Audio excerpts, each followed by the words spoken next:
Give thanks, give thanks, give thanks. And now, welcome to the official beginning of another beautiful Sunday here at Oakland Center for the Spiritual Living. I just want to welcome everybody. Hope you're feeling good this morning. I want to invite us to turn our cameras on, wave at somebody, smile at somebody. I like to go to the gallery view to see everybody. And we're just going to feel a lot of love in the building. Just sing one of my songs that give me energy this morning. On this last day of January, we made it through this month already. Wow.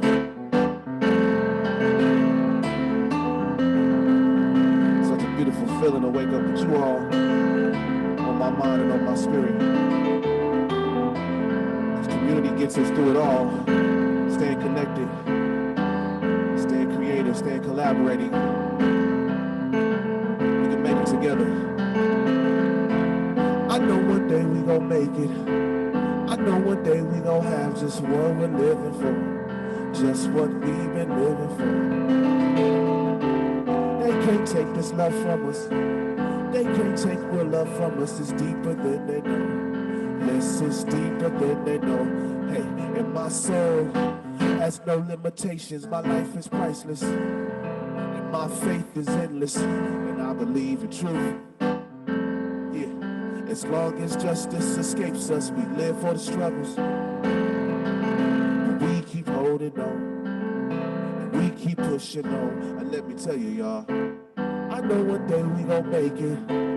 I know one day we gon' have just what we're fighting for, just what we've been fighting for. They can't take this love from us. They can't take real love from us. It's deeper than they know. Yes, it's deeper than they know. They got me falling down.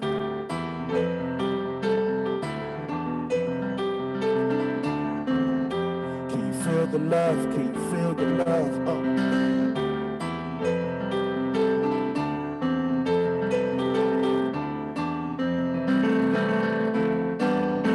Say one more time. I know one day we gon' make it. No matter what you're going through, I know one day we gon' make it. No matter what they tell you, y'all. I know one day we gon' make it. Wake up every morning saying, I know one day we gon' make it. I know one day we gon' make it. I know one day we gon' have just what we're living for. They can't take this love from us. They can't take this love from us. It's deeper than they know. Yes, it's deeper than they know.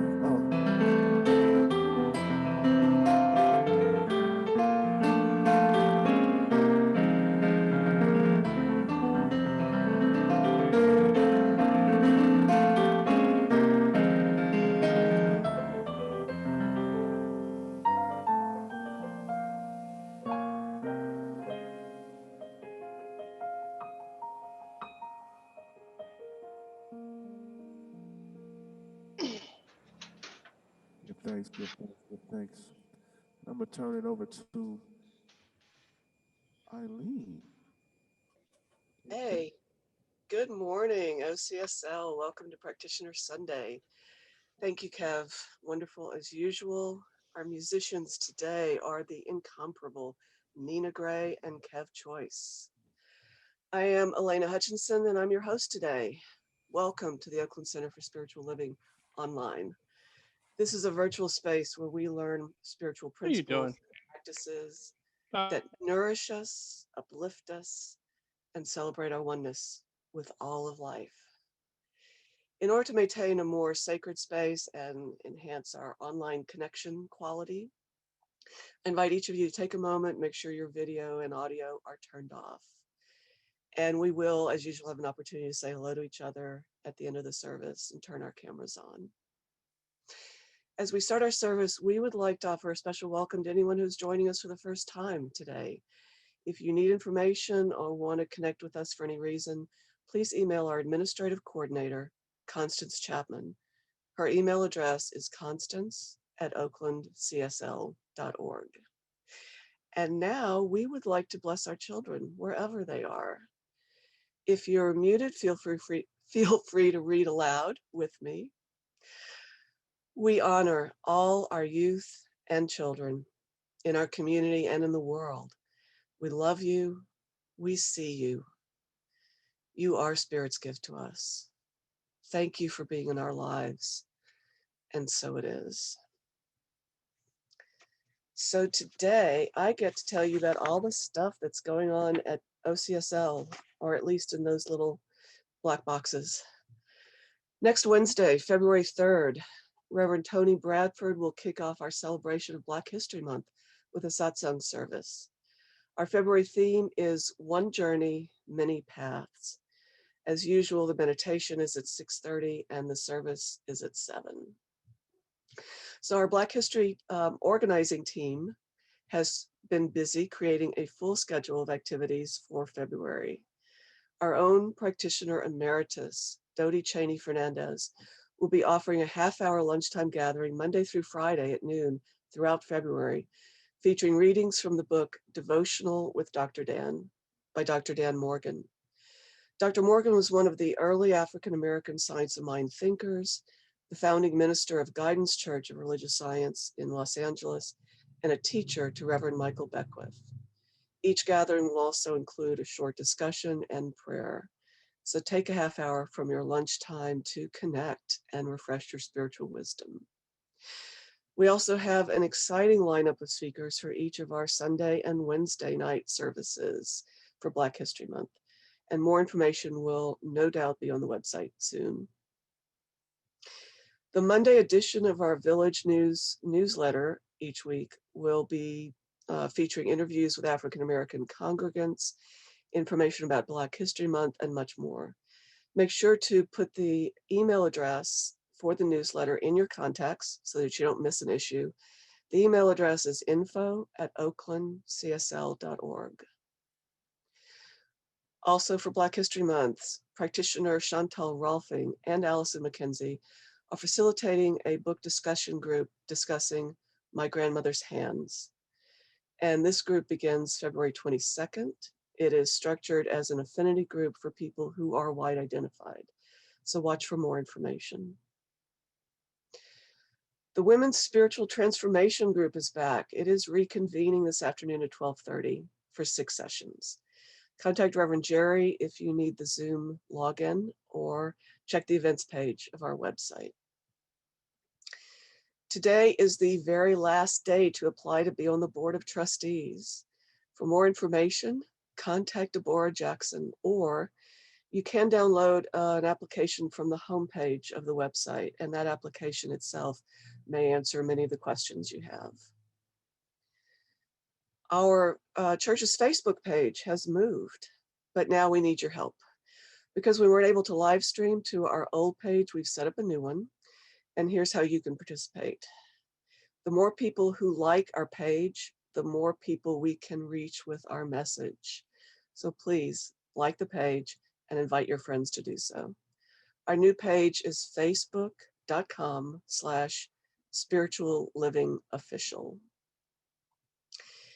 It's also right now membership time.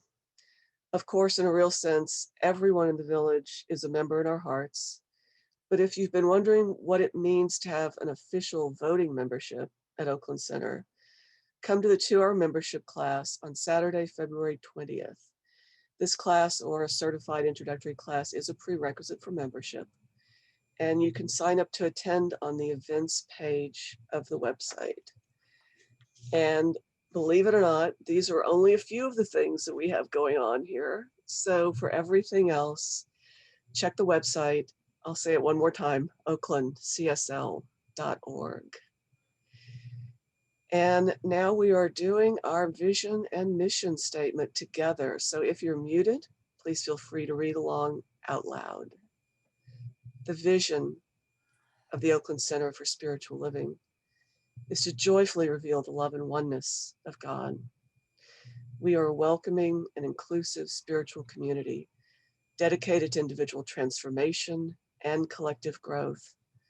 Our purpose is to love, inspire, and serve our community and the world through education, music, prayer, and play. And so it is. Today, we have many practitioners bringing you their wisdom. Our first is our pulpit assistant for today, Regina Buckwalter. Good morning. What a very special day this is today, Practitioner Sunday. So I feel very blessed to be the pulpit assistant as we celebrate the support of the practitioner community here at OCSL.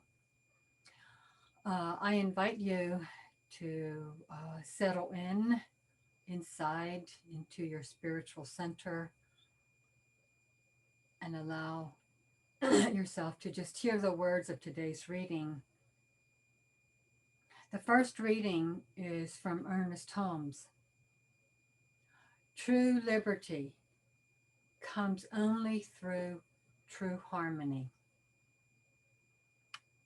True harmony only comes through true unity. And true unity can come only through the conscious realization that we are one with God. The second reading is from John O'Donoghue. Awaken your spirit to adventure. Hold nothing back. Learn to find ease in risk. Soon you will be home in a new rhythm, for your soul senses the world that awaits you. And as we settle into the breath is the movement of spirit through our bodies. It is through the breath that we know we are one with God. And the breath deepens with that presence and that awareness. As we settle into our bodies, we feel our feet.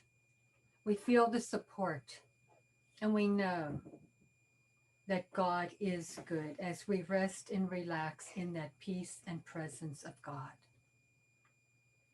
We drop, we feel support, and we feel calm no matter what the circumstances are in our lives at this moment. We feel calm when we feel breath. We feel calm when we feel our feet. We feel calm when we orienting in and within our spiritual center. And within that center, there is only the presence of the divine, as that is where we reside in unity. That is where we reside in calm. That is where we reside in harmony. And that is where we celebrate the presence of God within, and all is good in this moment of this presence of knowing with the breath. And I celebrate this infinite presence as it moves through my life. The circulation of unconditional love circulates and moves out within the community, moves without me into every single connection that I am making. It is that presence of love. It is that presence of harmony. It is that presence of willingness to have adventures into the unknown instead of standing in the fear. It is where we move from. It is the presence of God. And I know this is true for me, and I know this is true for every single person in this community. As we celebrate this day, and I bless the speakers who will be speaking the presence of the divine, igniting our hearts and minds and souls in this place of unity within this community. And I just release my word into the law that always says yes, yes, yes, and yes. As God is good, God is infinite, God is love, God is secure in this presence of unity within us. And that is our spiritual center. And that is where we move from. That gentle place, that quiet place, and yet that place of adventure, the presence of allowing the next thing to emerge and then the next thing to emerge. And I just release my word into the law. I know that God is good. I celebrate today and I release and let go and let God. And so it is. Amen.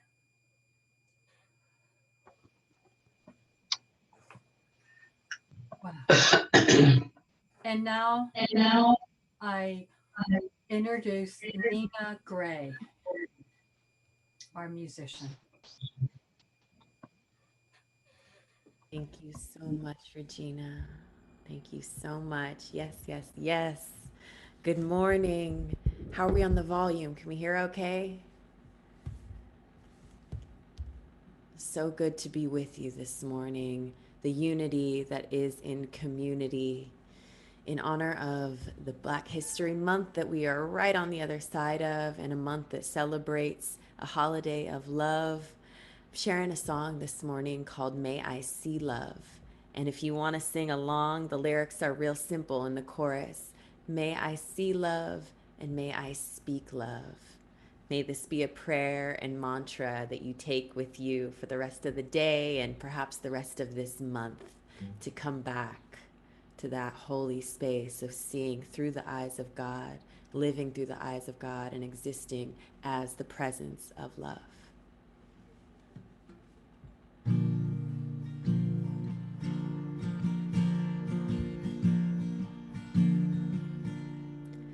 May I see love. May I see love. May I see love, love, love, love, love. May I speak love. May I speak love. May I speak love, love, love, love, love. May I stay open. May I stay humble. May I stay true to what's so much bigger than me. May I show mercy. May I practice forgiveness for all of my friends, for all I could and could not be. May I see love. May I see love. May I see love, love, love, love, love. May I speak love. May I speak love. May I speak love, love, love, love, love. May my kindness not be taken for weakness. May my strength always be rooted in grace. May I see through these masks that we're faking. May I see innocence when I see your face. May I see love. May I see love. May I see love, love, love, love, love. May I speak love. May I speak love. And may I speak love, love, love, love, love. Well, I know I may not always get it right.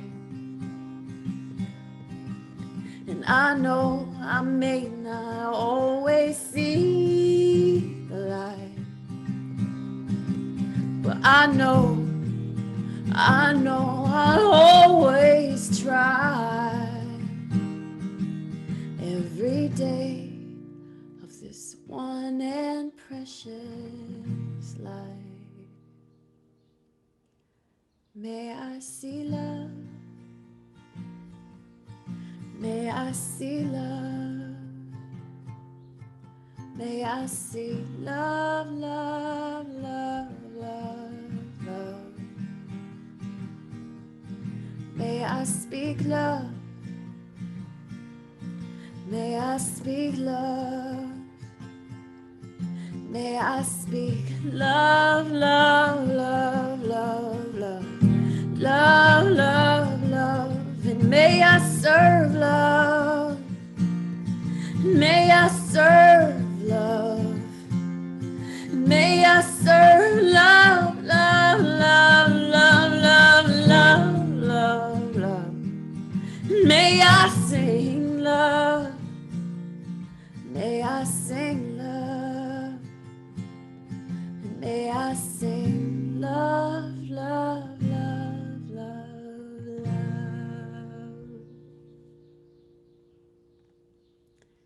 Sending so much love from my heart to yours. Passing it over to Christopher. Wow. I see love. Thank you so much, Nina. I want to start out by thanking Reverend Jeff for allowing the practitioners to take over your pulpit today. And we miss you. We really do miss you. And we hope for you, just wish for you the best and speediest return so that you can get back up here and we can hear your wisdom. So I'm starting out with a story today. And the story is about a privileged, entitled white woman who gets on a plane going to South Africa, which is her home. And she discovers she's being seated next to this black man. Well, she loses it and starts berating the idea of even thinking about sitting next to this man. And everybody on the plane can hear her. And the stewardess comes over and says, "Madam, what's going on?" She said, "Look, you've seated me next to this disgusting man. I cannot possibly sit here." Well, the stewardess said, "I'm sorry, but the plane is full, but maybe I can talk to the captain and we can work something out." So she returns and she says, "Well, guess what? We have one spot in first class available." So, and I also want to tell you that this is highly unusual that we make this type of accommodation. But the captain agrees that no one should sit next to somebody who's obnoxious. So, with that, the stewardess turns to the black man and said, "Sir, will you pick up your belongings and follow me to first class?" And with that, the whole audience, the whole passengers on the plane give a standing ovation. This is wisdom. This is the wisdom that is our inheritance. This is good judgment. And this is also a win-win situation for everybody involved. Let's take a look at that. First off, the obnoxious white woman, she gets to sit by herself. So it's a win for her. Even though she doesn't go to first class, it's a win for her. Number two, the man was shown kindness. The black man was absolutely shown kindness. And in a sense, was repaid for the rudeness of that passenger by going to first class. And thirdly, the people on the plane saw justice. They saw the right thing being done. They saw the wisdom in the pilot and the stewardess by their actions. They demonstrated love. They demonstrated actions, and they demonstrated kindness. And this is what we need moving forward in this country right now, especially today, given the divides that are going on right now. And so how do we uptake our wisdom and our kindness quotients? Well, I know that wisdom comes from experience. It comes from our knowledge And it also comes from good judgment. But of the three, the most important thing is the good judgment. And how do we learn good judgment? It's pretty easy, by bad judgment, by making mistakes. And oh boy, do we make mistakes. The key to making mistakes is to allow the mistakes to work with them, is to learn from them and to improve the next time around. See, mistakes and failures, are they really failures or are they opportunities for doing better the next time? I prefer the latter. And so I have a motorcycle person that I'm watching, Eli Tomac, and I love this guy. He has 4 national championships. And he says that, and this is his wisdom, he says, you don't win a national championship on your good days, on your sunny days. You win it on your bad days, on the tough days, on the days when you crash in the first turn and you have to get up and you're chasing the pack the whole time and you're sore from your crash, but you do it anyway. And if we apply that to our own lives, when we make mistakes on our not so good days, can we get back up and enter the arena again? And I think this is our most important takeaway is when we fall down, we get back up. It's one easy move. Fall down, get back up. We enter the arena because that's where good judgment is cultivated. That's where our wisdom is cultivated, by being in the arena. And if we look at our country right now, it's really being in the streets. It's really being vocal about what's true in your heart. What wisdom do you know that needs to be spread? Ancient wisdom tells us, be like water. And I love that expression, be like water. Because whatever obstacle you put in front of water, water finds its way around it. What if we were to be more like water in terms of moving around obstacles, gently finding a different way rather than attacking and demonizing what's before us? Why don't we find a more skillful way of speaking with one another, of building bridges that are so necessary moving forward? Another aspect of water is whatever you pour water into, it conforms to the container, which means whatever circumstances we're thrown into, we can adapt. Wisdom knows how to adapt to whatever circumstances arise. And so if we look in our lives, how well and how rigid are we in terms of our adapting to what's moving in our lives? And we've had a lot of adapting to do recently, and the world is changing very quickly. And we've adapted to the coronavirus and Black Lives Matter in new and exciting ways. And we've shown wisdom. The idea is to continue showing wisdom and to grow in wisdom.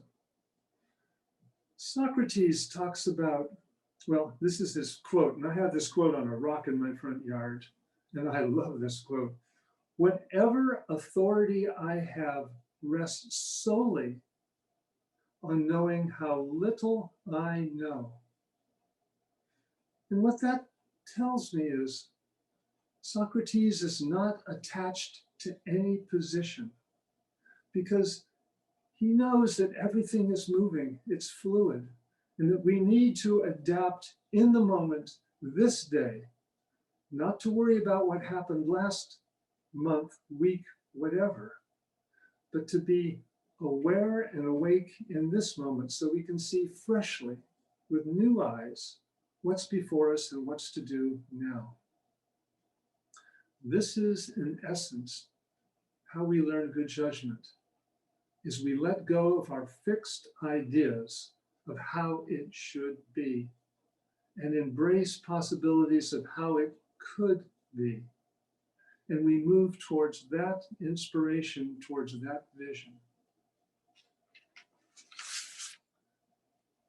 And so I'd like you to appreciate yourself and for the wisdom that you have attained on the journey. To sit and to breathe in and to trust your wisdom, knowing that each day, as you add more experience to your life, more knowledge to your life, that you will grow in wisdom and in good judgment. And now it's my great pleasure to introduce Chantal Rolfing, not only a wonderful practitioner, but a dear friend. She is a spiritual activist of high integrity, action, and love. Please welcome Chantal Rolfing.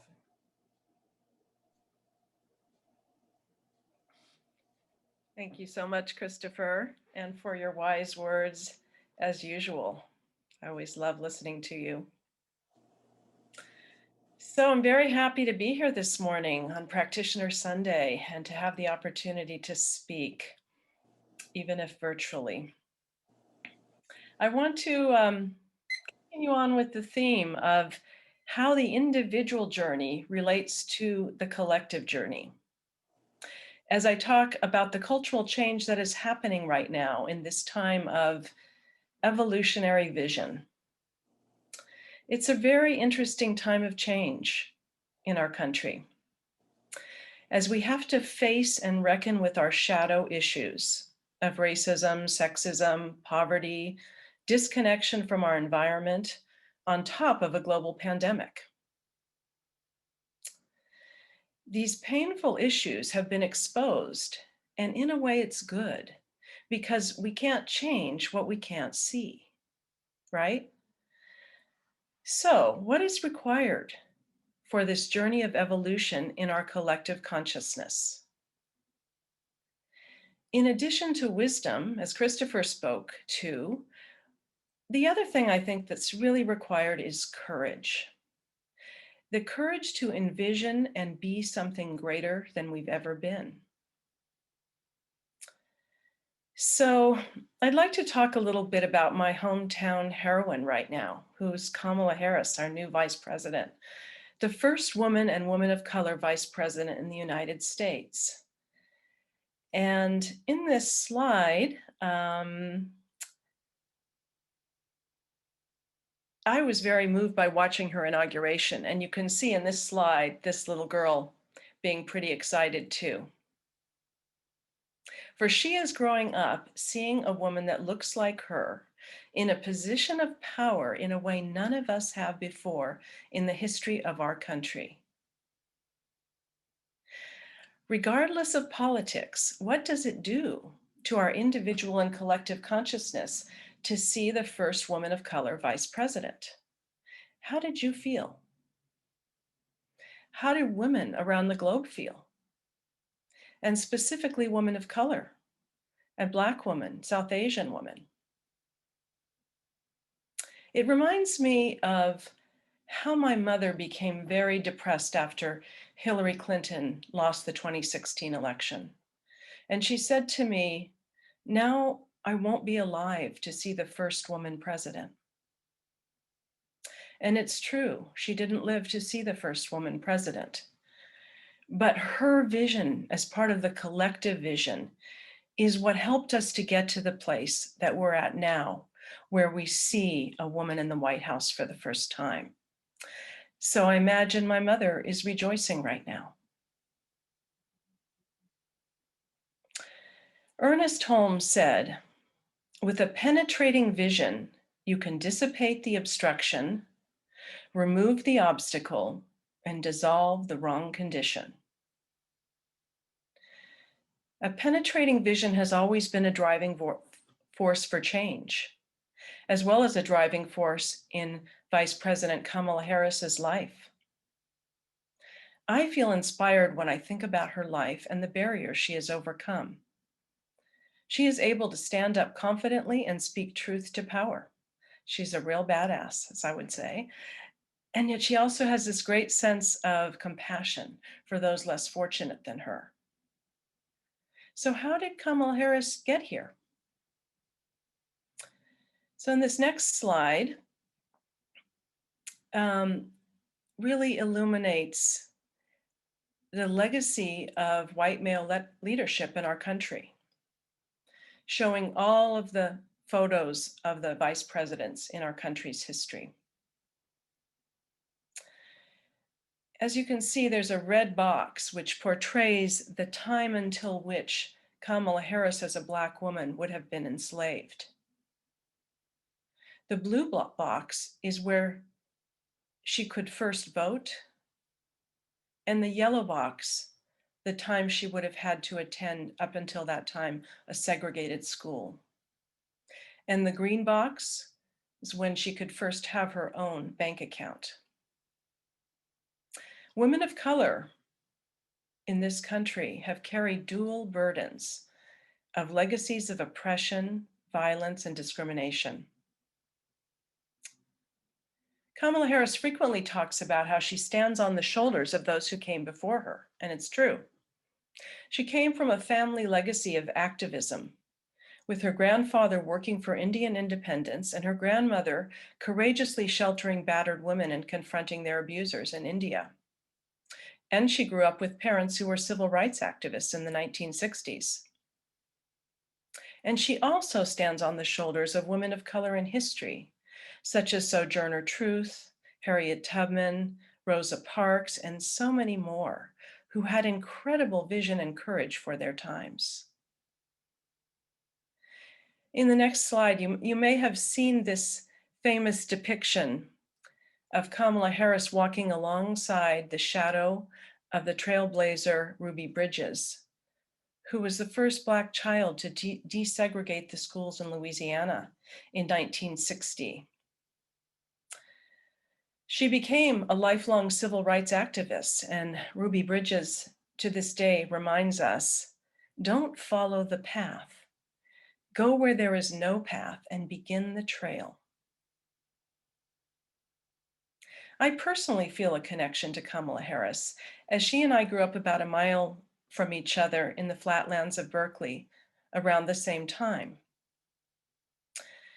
During our elementary school years, we were some of the first in the country to be bused during the Berkeley desegregation starting in 1968, which had a huge impact on our lives. Growing up in integrated schools in a diverse city.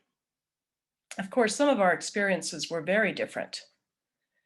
I was born with white skin, so I certainly didn't have the experience of growing up as a child of color. My mother was an immigrant from Europe, yet I didn't have the experience of her being followed around the store, as Kamala Harris's mother did as an immigrant from India. Although her experience as a woman of color differs from mine, her ascent to this position of leadership changes me and changes all of us in terms of what we can now envision. Just like the little girl in the first slide, witnessing Kamala Harris as vice president allows me and others to step beyond our beliefs of limitation and to envision ourselves as powerful beyond measure. So how can we expand our vision even further? How can we be courageous in creating a world that really works for everyone? There's much more work to be done. So even doing one small thing to educate yourself, ourselves, or taking action on an issue strengthens that muscle of courage. And we have some offerings right here at OCSL that you can participate in. So I'd like to end today with a beautiful example of vision and courage, which comes from Poet Laureate Amanda Gorman's inaugural poem, I'm sure you've all heard, The Hill We Climb. We will rebuild, reconcile, and recover. And every known nook of our nation and every corner called our country, our people, diverse and beautiful, will emerge, battered and beautiful. When day comes, we step out of the shade, aflame and unafraid. The new dawn blooms as we free it, for there is always light. If only we're brave enough to see it.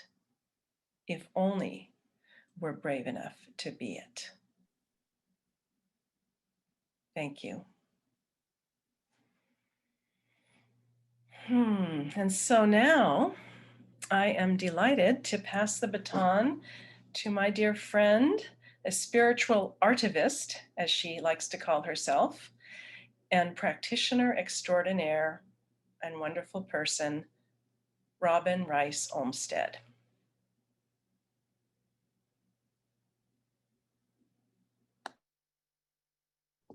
Thank you, Chantal. Thank you, thank you, thank you. Thank you, Christopher. Thank you both. Oh, so well said.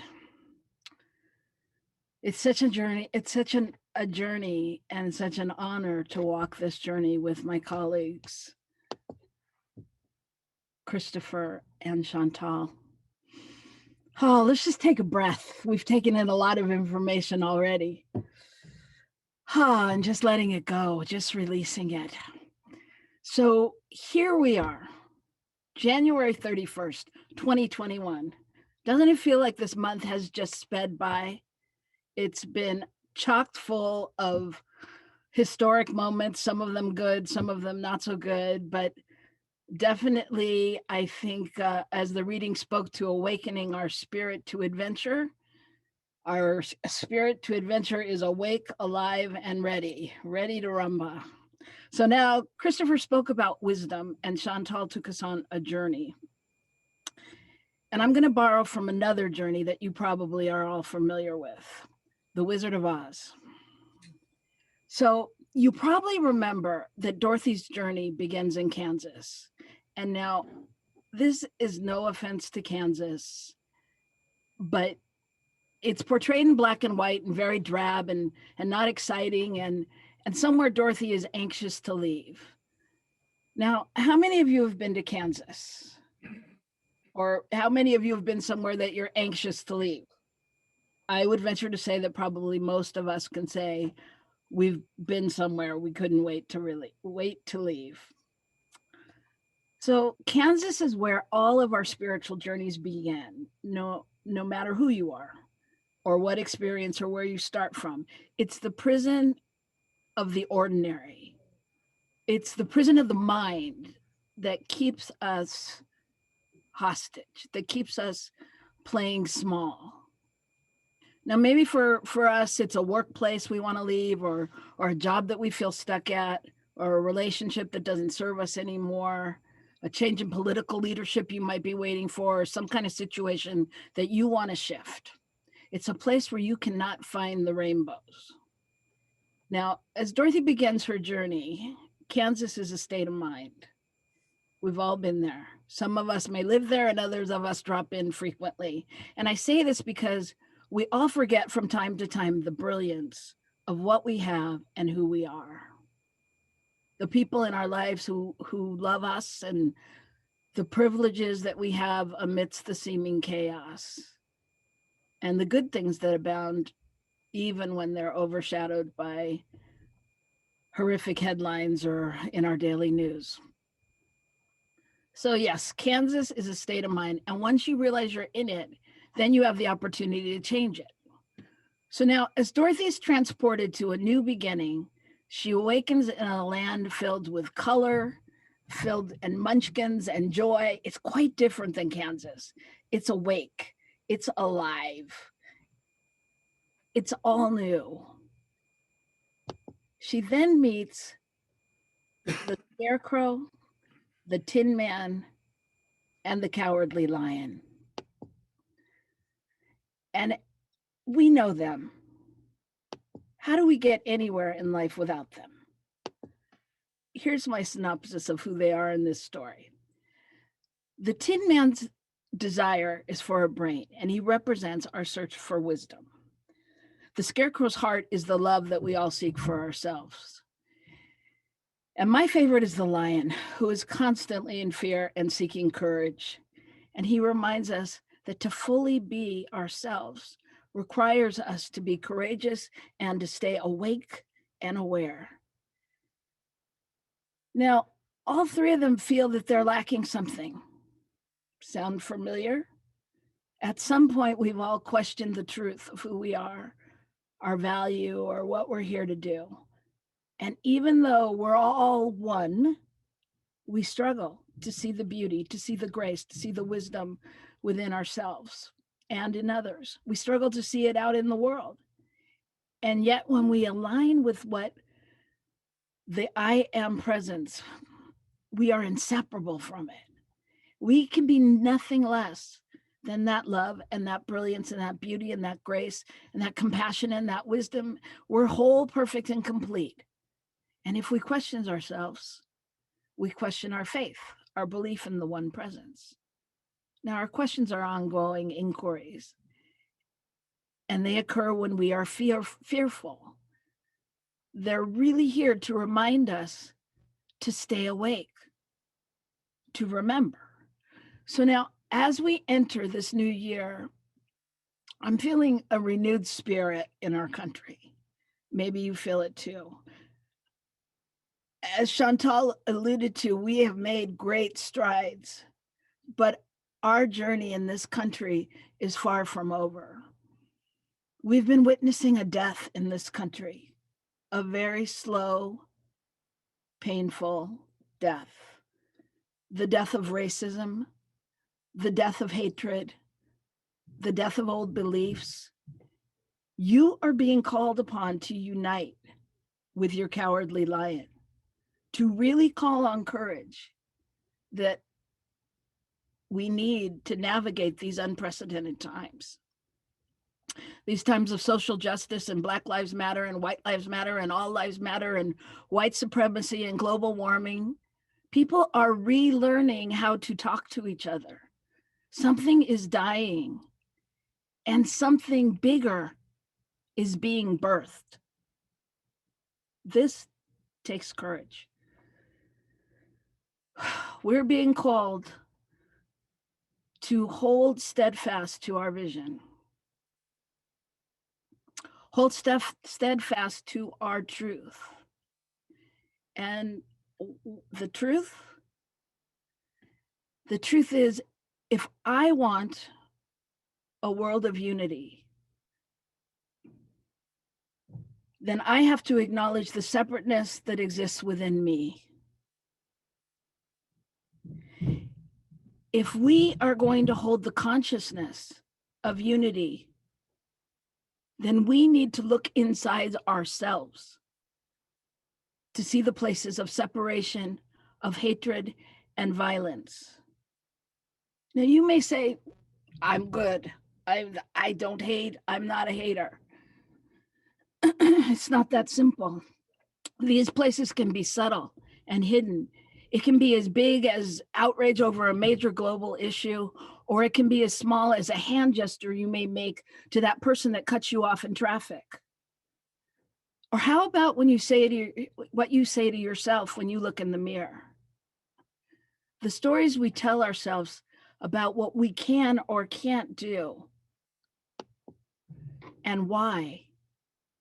Well, these are probably the most destructive stories we have.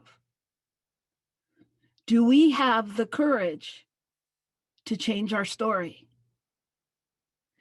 The time we are living in is unprecedented.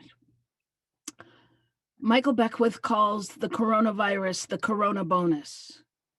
The bonus is that it is a time of great awakening. Is it tragic? Of course it is. But lives have been given so that we could wake up. We have been created to be an instrument of God. Do you have the courage to be it?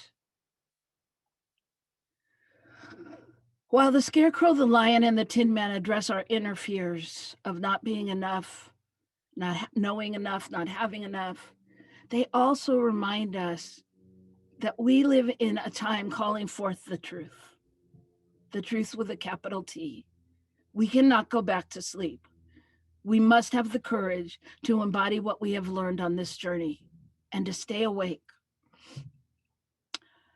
One of my favorite stories is a story about a white man back in the 50s who was in the Air Force in the South, the Deep South, during the Korean War. And he left his base to go downtown on a bus. And it's about 5 or 6 miles away. And the bus was full. He got on the bus and he sat down and he's got in his seat. And then at the next stop, a woman of color got on. They picked up an African-American woman. And he stood up and he gave her his seat. And the bus driver said, "Sit down." And he remained standing. And the bus driver stopped the bus and said, "Sit down or get off the bus." Now, mind you, this is out in the middle of nowhere, and this is pre-cell phones. The man got off the bus. I'm imagining there were a lot more colorful words exchanged before the man got off the bus, but he got off the bus and he walked several miles to where he was going. That to me took courage and clarity about what was right and wrong during a really tumultuous time. I'm honored to say that that man was my father-in-law, George Olmsted. Courage. We all have a place in our lives where we could speak up or where we wish we hadn't held back saying something, and it's okay. It's okay. Sometimes we get lost on the journey. So how do we find our way home when this happens? Can we stand in the unknown and allow our journey to guide us? In the midst of witches or flying monkeys, how do we stay on track? How do we come back to the knowingness of who and whose we are? How do we stop looking everywhere for the wizard or trying to uncover the magic when it really is within us? We stay awake. We call on our inner Toto. Yes, Toto. The dog was fearless, unstoppable. He knew exactly what was his to do, and he would bite your leg off if he needed to get past you. He would do whatever he needed to get back to Dorothy. So we invoke that unstoppableness. It's the unstoppableness that we may have had as children, or at a time where you didn't rationalize with your brain and your spirit just leaped in, ready to play. This is the spirit we must nurture and carry with us always. This is God in action. This is awakeness. Because when we decide that we are leaving Kansas, people will tell us all other places to go and how to get there and why we shouldn't do this and we should do it this way. They'll make a good argument for why you should settle for mediocrity or ditch your dreams. But remember, Toto is our free spirit. No threats could contain his spirit. No one can make you fit into that box. It is your journey. It is your Kansas. You get to create it. And know that you are not alone. As Ram Dass said, we are all here to walk our brothers home. Oh, yes, you'll be confronted by your inner witch along the way. She will cackle her way in when you least expect it, placing fear and doubt. But we know that our spirit is strong, that we were born to be the light. So as Dorothy realizes that she's left behind, she yearns to return to Kansas because Kansas is home. And because she now knows herself, she now can find the rainbow in Kansas. So while she's pointed down the yellow brick road to see the mysterious wizard, and the journey leads her to find out that there is no wizard and that the wizard is within us all, this is a big life lesson. It's a human nature to look outside of ourselves and to look for other answers, but we are armed and equipped with built-in spiritual toolbox that has everything we need. We can call on faith, compassion, forgiveness, and whatever it takes for us to stay rooted and anchored in our hearts and in our minds and embody that we are spirit and we are awake. Can we look at the world and see God expressing even when we don't understand it? Even when we don't like the way it looks or it evokes pain or fear? Can we use our tools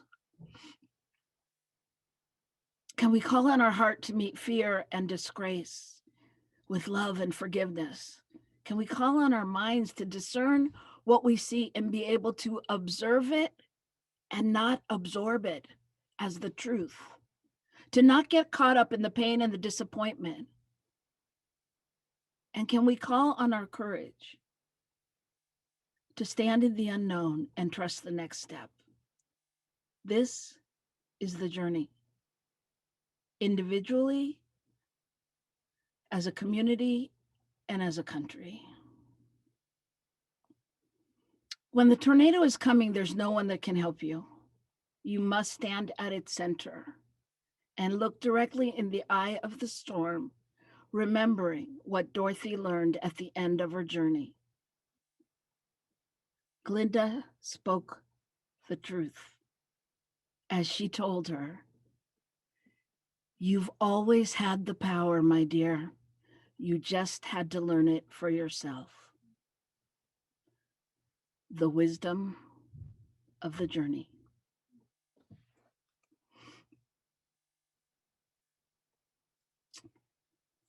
So let's just take a moment to breathe all of this in.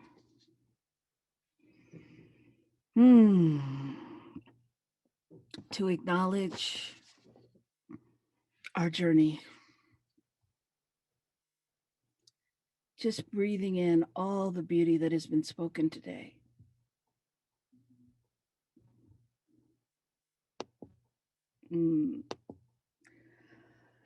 Oh. So I just acknowledge the journey. I just acknowledge the journey of our ancestors and all that has gone before us. I acknowledge the courage and the wisdom of all that have gone before us, those names who we know and those whose names who we may never know and will never know. Just being so grateful for their collective contribution to this journey. Knowing that the wisdom, the courage, the peace, the love, the infinite possibility that is God is who they are, is who I am, that I am one with all of these forces, all of these amazing spirits that have walked before us on this land. And I know that this is true for each and every person on this Zoom call, on the Facebook, listening now, listening later. I know that we stand united in this force field of oneness, that we are inseparable from our goodness, that we know our greatness because we are the I am presence. So join me in knowing that we join with the earth and each other in knowing that as we head into this season for nonviolence and Black History Month, that the struggles that have gone before us are not lost on us, that we have been given a charge by the ancestors to go forward and remember.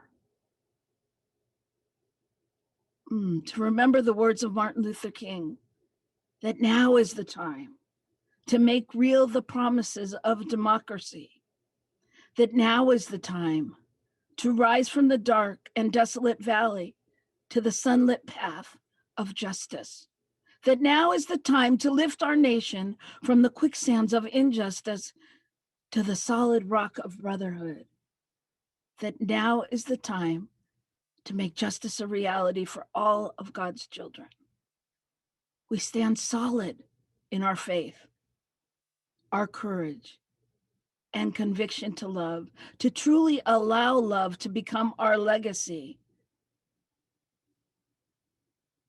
To join Nina, to see love, to speak love, to have the courage to be love, to dance love, to sing love, to pray love. This is where we keep fresh before us the moments of high resolve. We remember with love and gratitude all that has gone before us, and that we too are paving the way for those yet to come. And knowing this, I just blessed our prayer list. I bless this month's nonprofit partner, Village in Oakland, a network of seasoned community activists and others working to make human dignity and housing a human right. I bless our planet, Mother Earth, with gratitude for her beauty and resilience and her willingness to house us. I bless our youth. I bless their consciousness and what they're bringing to the planet. I bless all of those in service, creating a world that works for everyone. I bless the congregation, knowing that all are guided by the loving mind and heart and spirit. And I speak a special word for those that have requested prayer, knowing that there is comfort and peace and knowing and healing revealing for Reverend Jeff, beloved Reverend Jeff, also for our beloved Joanne Somerville, for Taylor, for Margaret Socks, for Sam, for David Robinson, for Todd, for Michael, for Dion Ferguson, for Craig, for Amy and boys, and for all of those impacted by any disasters and COVID-19.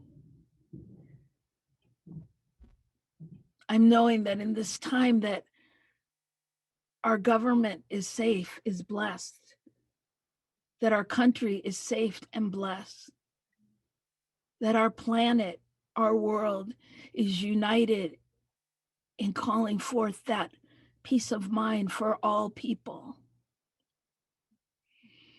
And I know that as I speak this word for Alex Lapinus,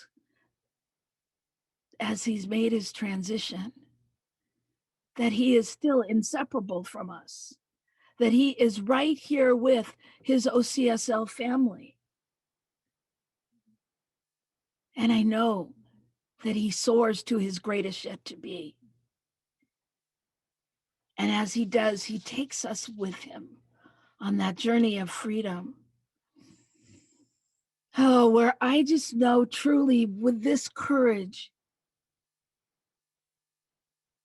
that we are truly free at last. Free at last, thank God Almighty, free at last. What a gift and what an honor to walk this journey with you. And what I know is that together we will rise. Together we are rising, together we rise. And for this, I am grateful. And I just release this word, knowing that it was done way before it was ever spoken. And that truly it's time for realization and manifestation is right here and right now. So I just get out of the way and allow it to be by saying, and so it is.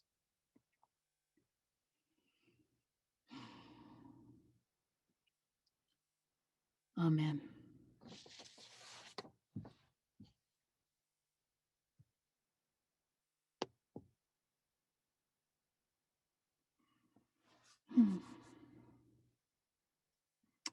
So, thank you. Thank you, everybody. It is at this time that we get to show just how grateful we are. Oh, by truly embodying that in our time of tithing, for which I await the slide. So I'm knowing that as you prepare your gift, your offering, that you just know truly that it is in that energy going forth that we give. So let's just, if you can repeat after me, if you're silenced, you're silenced. Our giving affirmation. This gift I give is God in action. It does good work in the world and blesses creation. And so it is. So we have a couple of ways that you can pass on your gratitude. You can go to our website where you can just hit the donate button or you can text an amount right there. You'll see on the screen. This is all located on our website. Or if you're kicking it old school, you can write that check out, put it in an envelope and send it to us. We are so grateful for all of it, no matter what way it gets to us. So thank you so much. And I return the speaking privileges to the fabulous, wonderful practitioner, Regina Buckwalter. Wow. Thank you, Robin. Thank you, Chantal. Thank you, Christopher. Amazing inspiration from all three of you. Wow. What a service. Thank you, Kev. Thank you, Nina. Thank you, all of the tech support folks that made this possible. What a great celebration of our practitioner community. And it's an amazing community, and we just love to serve. One of the favorite ways that we like to serve is through prayer. We love to pray. So after the service, Bonnie Gonzalez will be hosting the prayer rooms. And for those that stay on the call, we will put you in a little room with a practitioner, and we will do what we love doing best of all, which is to connect in God consciousness in service of prayer. If you also want a prayer, you can go online, check out a practitioner at oaklandcsl.org. What an incredible morning. I am just so filled up and so moved by each of your talks. It was just so inspiring and so beautiful, so awakening, and so deeply profound. Thank you. Thank you. Thank you for your consciousness and your words. Thank you. I feel so blessed by this morning. Our closing affirmation is, I allow the divine to unfold through me. And now for the last part of the service, I would like to introduce Kev, who will play some beautiful music as we complete the service. Thank you. Thank you. Thank you. What a powerful service. What an amazing, incredible, from start to finish. I give thanks for being in the presence of so many amazing people. We're just blessed. And, I always like to end with this song, Blessed, Always. And I like to give it different interpretations each time. So as I play this instrumentally, just think about all the blessings that we have, how we've been blessed in this service. And also as I play the melody, I'm going to do it in three different interpretations. One is a drone setting, one is what we call a reharmonization, and then I'll go to the standard way, just so you can kind of take this journey of different blessings and all the blessings that have manifest for us. Blessed always, we are blessed, we are blessed.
Give thanks. Blessed always. Have a blessed week. Blessed always.